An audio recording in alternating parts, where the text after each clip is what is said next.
Morning, everyone. Welcome to the channel of Grit Living Princess. How are you out there? Please leave some comments. I love to talk. I love to speak. I love to interact with people. So please leave comments. Okay, extreme winter. I've been hearing it since January. That the next winter was going to be extreme, and I'm talking worldwide. So this is not just where I'm at. I'm talking worldwide. So on that note, we got to all start getting prepared. I know a couple of people that's already getting their wood and stuff together. I haven't started working on like the hardcore winter things yet. I have to get on it by the end of this month. I'm giving myself because I got so much going on. Extreme winter.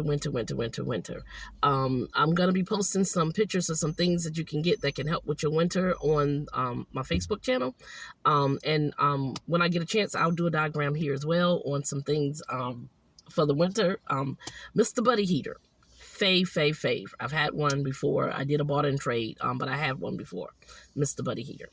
But the cartridges now can be, or the little 1 pound propane tanks, as you will, they can be kind of expensive to start to stockpile now because, of course, the price of everything has gone up. Another portable heater would be a kerosene heater. Kerosene last year, I think, was like $20, $25 a gallon in the store. If you can find a gas station that's selling propane by the gallon, then that might be cool to store up as well, just to have a backup. It's all about backup, folks. But you want your main source of heat to be a wood heater. If you do not have a wood heater, you need to go get one. Menards sells them. Lowe's sells them. Your general local warehouse store might sell a wood heater. Thrift stores, find a thrift antique type store. They'll have wood heaters. You can go on your marketplace in your area or near your area that you might not mind traveling to see if you can find yourself a wood heater. I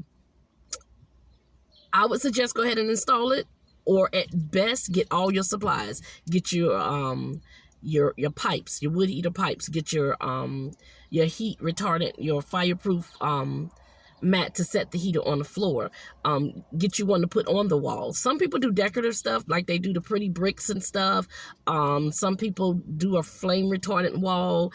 When I first got my cabin house by my sister friend, I was gifted a huge fire retardant mat, and what I did was, because it was a really big one, I just mounted it on the wall behind the wood heater. So I have the same type of fire protection that's on the floor behind the wall where the heater pipes is at. And then you want to make sure that your heater pipes are at least, I say 6 inches out from the wall. Most people say 3. Mine is probably about 6 inches out from the wall. So that you'll have that. And any little money you might get here and there, just buy you some extra supplies of everything.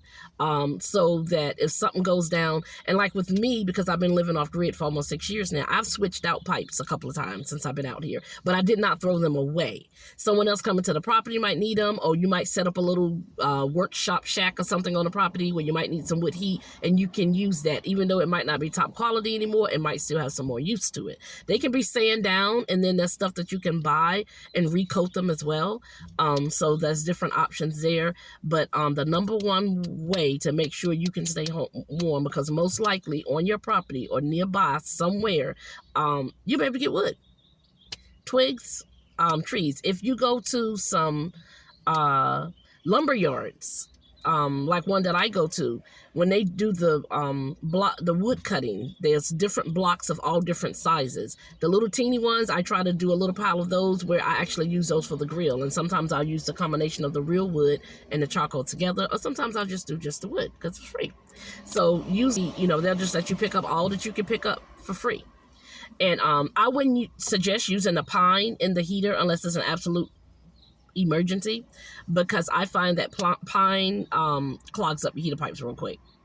I love burning oak, white oak, red oak. It smells so good too. I love burning white oak. Make sure you are secure before this winter comes in. Bottle all the water you can get. Take it for granted that you have it's everywhere, and there's a ice windstorm, tsunami, any of these factors down, your well ain't gonna work. Unless your well set up where you can remove the top and you can draw you a bucket down in there, or you got one of those hand pumps, like I have a hand pump, so can DIY well at some point on the property. And then that way you'll still have your water or whatever. Even if the water happens to freeze in your buckets or your don't freak out. At least you got to bring it in, put it by the heater in seconds, maybe minutes, depends on how thick of ice, of bigger the compartment is you put the water in, and throw out. At least you have water.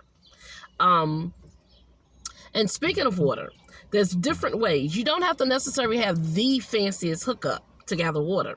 It's as simple as a barrel, a bucket, a 5-gallon bucket, a tote, the 20-gallon, 30-gallon trash cans. I go to Lowe's and I buy me some screen and I have it cut already to fit the mouth of it, and you get you a bunch and click, and that's it. You have a rain barrel. You have something to store water in. Okay, subscribe to the channel.